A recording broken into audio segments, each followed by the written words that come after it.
the first month, I made $550. My next goal was $3,000 a month, and then we would buy a house. Are you comfortable sharing where the business is at now? It's multiple six figures. Oh my God.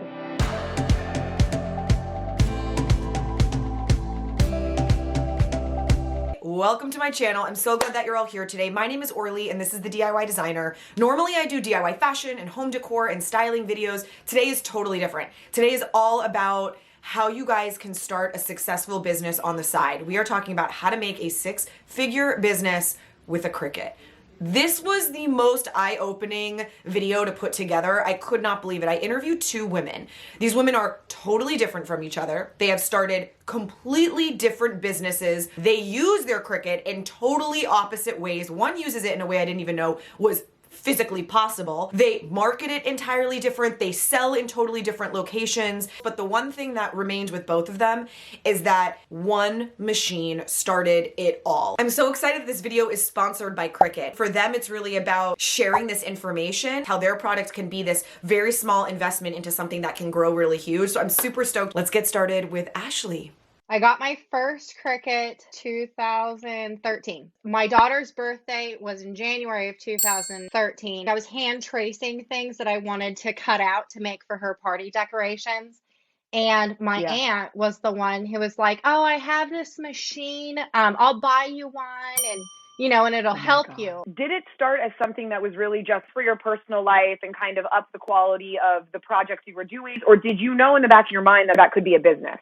I had my son in November of 2012, and I've struggled so hard with postpartum depression and anxiety. I could not go back to work. The thought of even leaving the house, like I couldn't go check my mail. So at some point in time, I had to go back to work. My husband's paycheck was paying for our housing, right? Housing and utilities. My paychecks were paying for like the extras or groceries. I was like, I just can't go back to work, but I'm going to have to. I need to figure this out. And my husband said, "Hey, look, my mom has an Etsy shop. Why don't you sell some of your party decorations?" He was like, "Look, we only need, $500 to cover groceries." He goes, "If you just sell X amount of banners a month, that pays for our groceries." And he's like, "And that's totally doable. You can do it. There's 30 days in a month." So then at the first month, I made $550. Your first month. My very first month. No. Yeah. Very first month. It was like, I mean, it's still to this day, it like gives me goosebumps. So after the first month, I was like, oh my gosh. Like excited. So your first month, you go beyond what you wanted to make. Then how did things progress? Consistent 500 or 1,000 or, like it consistently got up there. I've never not seen a gain throughout the years, right? But it was like a slow progression. So my next goal was $3,000 a month. And then we would buy a house, a down payment for a house, and we can afford the house payment and everything else that comes along with that. And that was year 3. So, are you comfortable sharing where the business is at now? I have 2 shops, the party decorations, and I also sell glitter cardstock. And both those combined, it's multiple six figures. Oh my God. Just in the party decoration section, 3 years ago, I hit 120,000 in sales, and it's grown since then every year. 120 total or 120 in a year? 120 in a year. Holy shit. That's incredible. Yeah. I mean, that's like and it's just me. And it's just you. Or you're supporting your family in a major way. Like this is not grocery bills. This is no. Holy I'm actually planning on retiring my husband from corporate life. That's our goal. We're so close. We're so close. Oh my God, this is the best thing ever. If I'm already working 6-hour days and he can come in and, and work 3-hour days, then I will only have to work 3-hour days. 3-hour days? That we are so close. No. We're so close. I think the biggest thing is just setting achievable goals. Don't buy a Cricut and think that right out of the gate, you're going to be making boatloads of money, right? And I know a lot of people are like, "Did you start out with this many machines?" I'm like, no. Was it always that the investment in a new machine was a no-brainer and that the output it created, that like dollars and cents, it just made sense always? Yes, it absolutely did. It just Yeah. saves so much time, you know. My husband, he is an operations guy, so he is very much like he sees efficiency. And he's like, if you Yeah. add one more machine, it will cut down X amount of minutes. Time is money. So anytime I've ever said, oh, this machine, he's like, go buy another one. Go. He's always like, okay, what do you need? What do you need from me? YouTube taught me everything, really. That, I mean, I don't Yeah. have a design background. I created my own like design brain through YouTube. I just YouTubed everything. The fact that you can start it in such a small way, it's not $100,000 investment to get a brick and mortar retail store. And like, Right. no, a little corner in your kitchen where you can put your laptop and your Cricut. When it first happened, I mean, my business even shut down. For the first 2.5 weeks, Of I course. didn't get one order, which is wild, right? I made this like silly garland. It was kind of like a quarantine themed birthday garland. I listed it the very next day. In 4 hours, I sold $2,000 of garlands. I could not believe it. I was like, oh my word. We pulled out all the machines and my daughter was cutting, my husband Oh was my gluing, I was shipping. God. We were shipping 200 packages a day.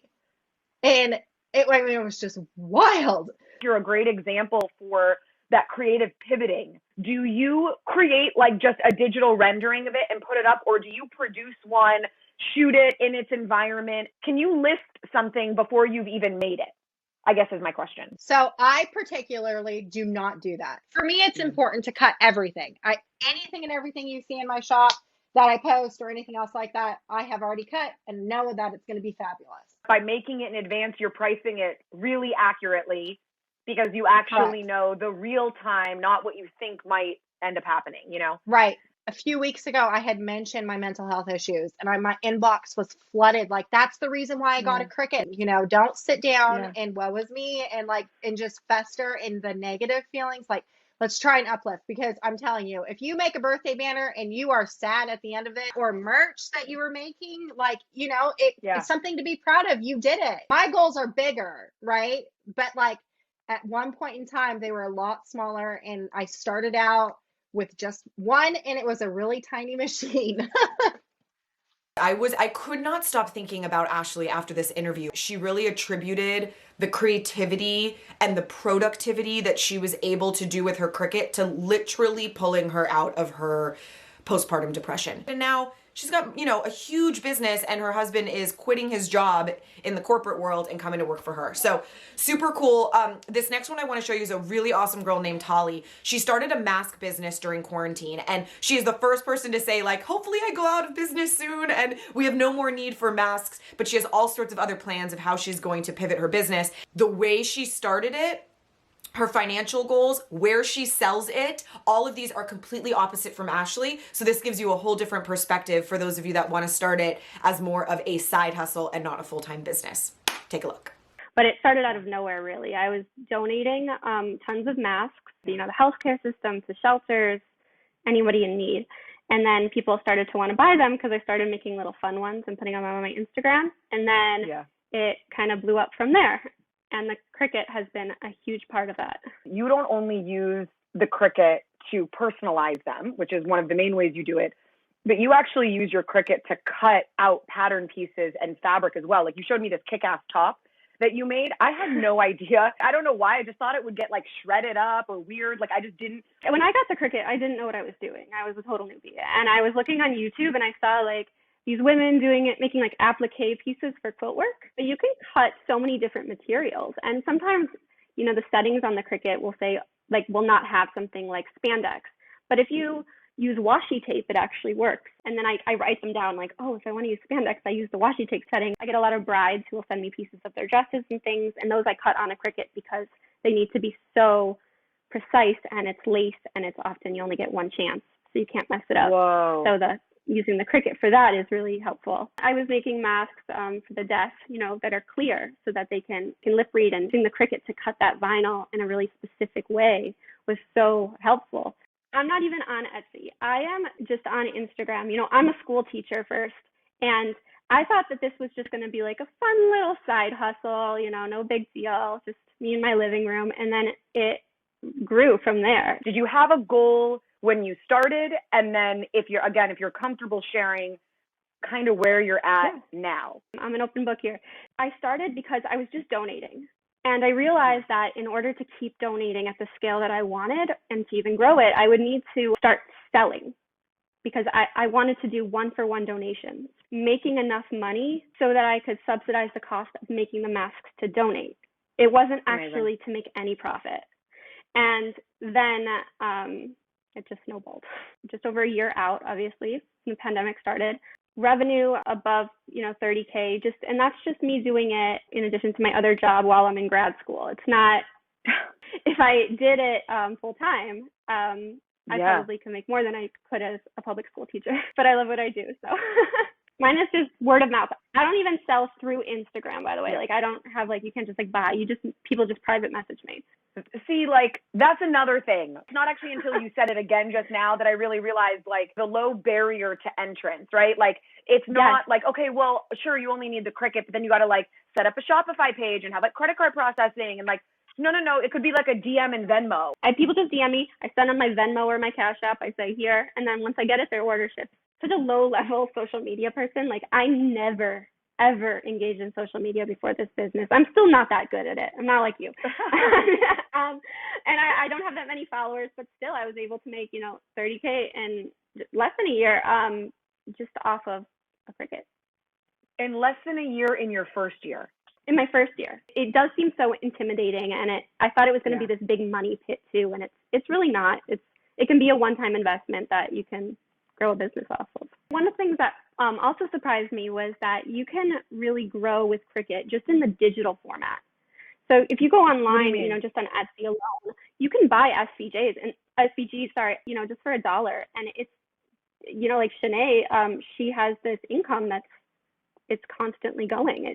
She never has to do anything. She uploads a file and bam, just every day she's getting orders coming in because it's a digital format. She doesn't actually have to produce anything tangible. You don't have to have this office space. You don't have to have employees or this big business background or take classes. You just go for it. Yeah. One thing that Tali did mention that I had to cut is that she's a part of a Facebook group that she's within seconds, if I write a question of this thing isn't working or I don't know how to do this, she gets 50 responses within minutes. So I will link that Facebook group down below if you guys want to join it, so that if you already have a Cricut and you're trying to learn more, you will have that resource. And if you are thinking about it, maybe you can ask some questions and advice about which machine you should get.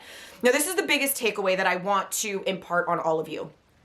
I previously thought of a Cricut as this crafty indulgence. When I realized I could make merch with it, my sort of views shifted. When I interviewed these women and realized that it was an investment in a business, and actually a very small investment when you really think about it into a business, my view shifted. So if this is something that you've wanted to do and you want to start it on the side, one machine, one little corner in your house, start with a small goal of, just like Ashley, $500 a month, paying for maybe part of your rent or paying for school or whatever it is, and growing as you grow, you can do that.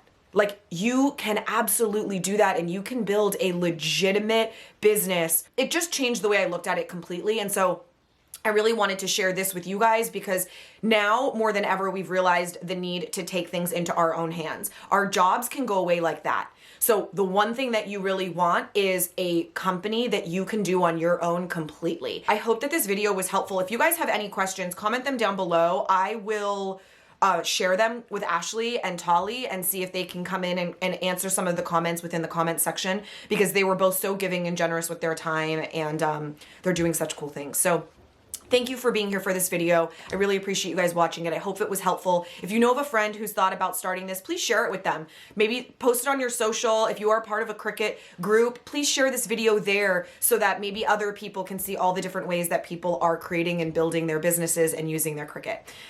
Thanks for being here, guys. We'll be back with another fantastic DIY next week. I love you all. Have a beautiful week.